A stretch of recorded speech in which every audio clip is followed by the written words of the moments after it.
शाम का समय था। घर में हल्की सी रोशनी थी लेकिन माहौल भारी था, जैसे दीवारें भी चुपचाप सब देख रही हों। राघव दरवाजा जोर से खोलकर अंदर आया। उसके कदम लड़खड़ा रहे थे और शरीर से शराब की तेज गंध आ रही थी। मेहरा? नहीं, मीरा रसोई में खड़ी थी। उसने धीरे से पीछे मुड़कर देखा। आप आ गए?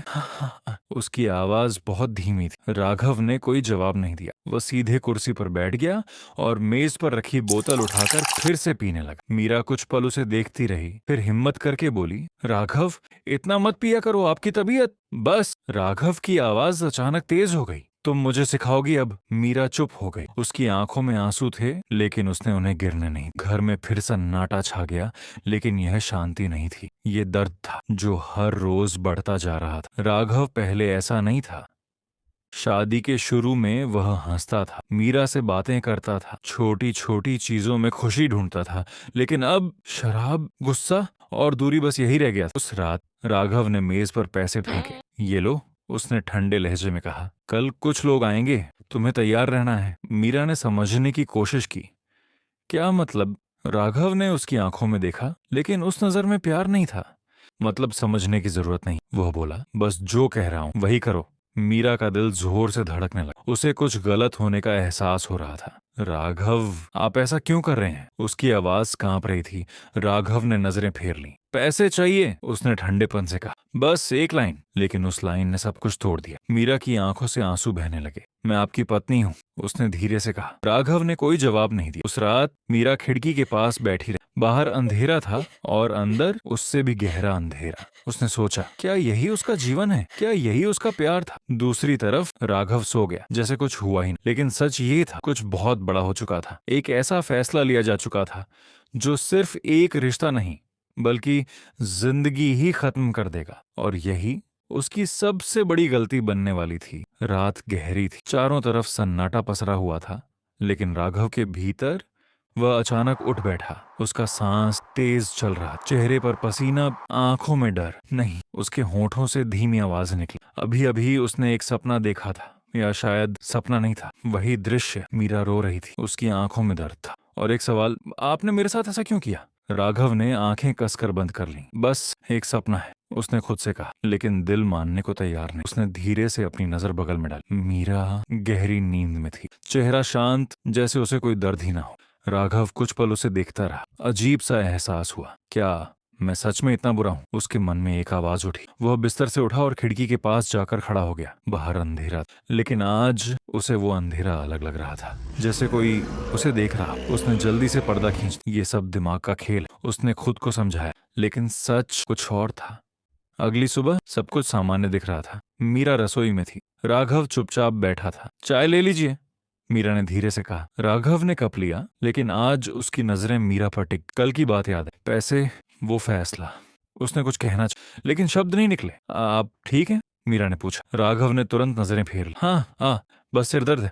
मीरा ने कुछ नहीं कहा, लेकिन उसकी आंखों में चिंता साफ थी। दिन बीत गए, लेकिन राघव का मन शांत नहीं हुआ। शाम होते होते वह घर से बाहर निकल गया, बिना कुछ बताए, पता नहीं क्यों, लेकिन उसके कदम उसे एक पुराने मंदिर की ओर ले गए। वह मंदिर जहां वह बचपन में जाता था, आज वो जगह भी अलग लग रही थी, खामोश लेकिन भारी। राघव अंदर गया। चारों तरफ धीमी रोशनी थी, दिए जल रहे थे। वह धीरे धीरे आगे बढ़ा। तुम वापस आ गए? अचानक पीछे से एक आवाज आई। राघव चौंक गया। उसने मुड़कर देखा, एक बूढ़ा आदमी खड़ा था, आंखें गहरी, चेहरा शांत, लेकिन नजर सब जानती हुई।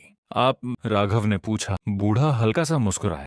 तुम जानते हो क्यों आए हो? राघव कुछ पल चुप रहा, फिर बोला, मुझे अजीब अजीब सपने आ रहे हैं। बूढ़ा धीरे धीरे उसके पास आया। सपने नहीं, उसने कहा, यादें हैं। राघव की धड़कन तेज हो। कौन सी यादें? उसने घबरा कर पूछा। बूढ़े ने सीधा उसकी आंखों में देखा। तुम्हारी गलती की।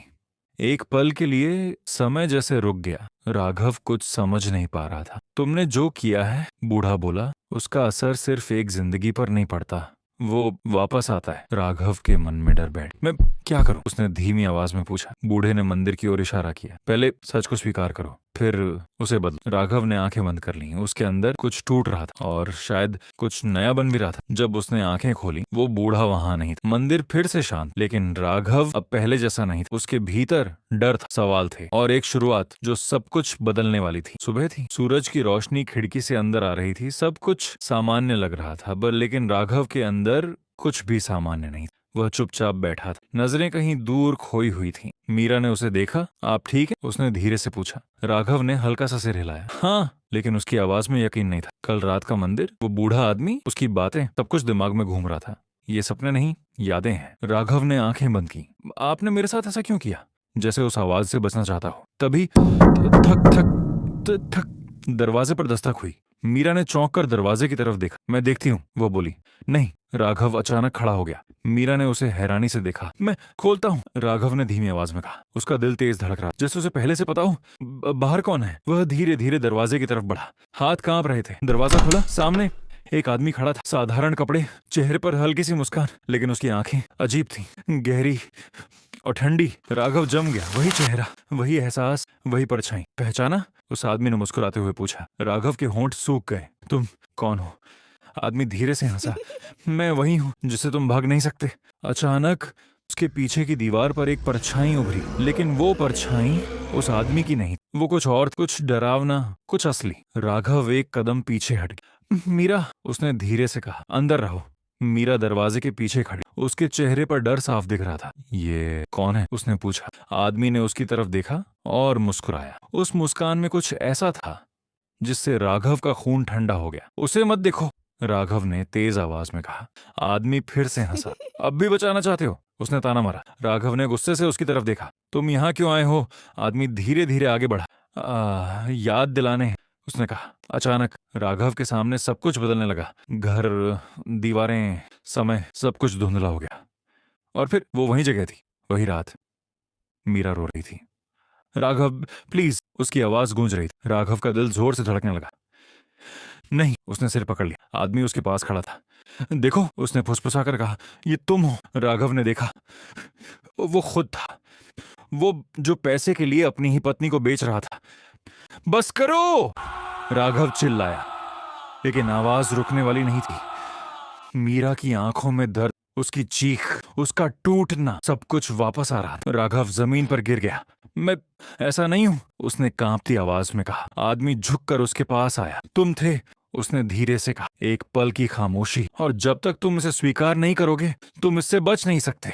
राघव की सांसें तेज हो गईं। उसने आंखें बंद कर लीं और पहली बार वो भागा नहीं। उसने उस सच्चाई को देखा जिससे वह हमेशा बचता रहा। कुछ पल बाद सब कुछ शांत। जब उसने आंखें खोली, वह फिर अपने घर में था। मीरा उसके सामने खड़ी थी। क्या हुआ? उसने घबरा कर पूछा। राघव ने उसकी तरफ देखा। उसकी आंखों में आंसू थे, लेकिन इस बार डर नहीं था। सिर्फ एक चीज थी, पछतावा। मीरा, उसने धीरे से कहा, लेकिन शब्द फिर भी कम पड़ गए। दरवाजा खुला था, बाहर कोई नहीं था, लेकिन जमीन पर एक लंबी परछाई अब भी हिल रही थी, जैसे कह रही हो,